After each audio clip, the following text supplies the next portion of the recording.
হোটেলের মতো নরম মুসমুসে ডাল পুরি এখন ঘরেই তৈরি করে নিতে পারবেন। কিভাবে চলুন আজকে আপনাকে সেটা শিখিয়ে নেব। প্রথমেই যে ডালটা দেখলেন সেটা আমি বুটের ডাল ছিল, সেটা সিদ্ধ করে নিয়েছি।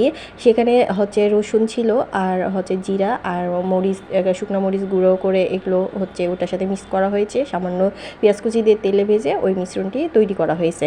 তারপরে এই তো আটা মুথে নিচ্ছে। এখানে হচ্ছে আটাটা একটু সামান্য তেল দিয়ে আর হালকা উষুম গরম পানি দিয়ে প্রথমে কত 1 ঘন্টার মতো হচ্ছে ইয়া করে রাখা হয়েছিল, ভিজা কাপড় দিয়ে রাখা হয়েছিল।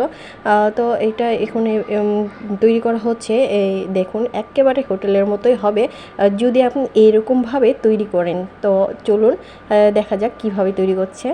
এই তো সুন্দর করে একটু খুমির নিয়ে নিয়েছে, যেখানে আটার লইটা নিলে পারে এটা একটা বাটির মতো করা হবে, ঘুরিয়ে ঘুরিয়ে বাটির মতো করা হবে।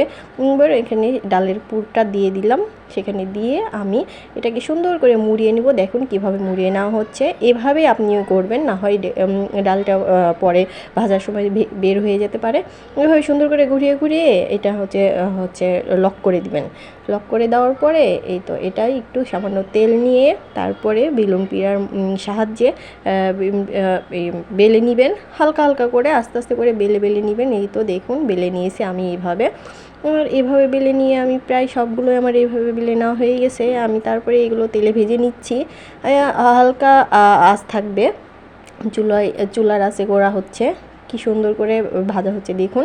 সুন্দর করে আপনারা কম আঁচে সুন্দর করে ডুবো তেলে ভেজে নেবেন। আস্তে আস্তে করে একটা একটা করে দিবেন। আর একটা লাল হয়ে আসলে, এরকম কালার হয়ে আসলে সেটা আরেকটা ওটা তুলে নিয়ে আরেকটা দিয়ে দিবেন। এই দেখুন কি সুন্দর, একেবারে দেখতে হোটেলের মতো লাগছে না? অবশ্যই আপনারা বাড়িতে ট্রাই করে দেখবেন। এই তো ঈদের মধ্যে মাংস খেতে খেতে অবশ্যই আপনাদের মুখে রুচি নষ্ট হয়ে গেছে। তো এই মাঝে মধ্যে এই নাস্তাটা করে খেতে আপনারা অবশ্যই ভুলবেন না। আর আমার ভিডিওটি কেমন লাগলো অবশ্যই কমেন্ট করে জানাবেন। আর আপনারা কে কোথায় থেকে ভিডিও দেখছেন তাও জানাবেন। আল্লাহ হাফেজ, বাই বাই, টাটা, ভালো থাকবেন।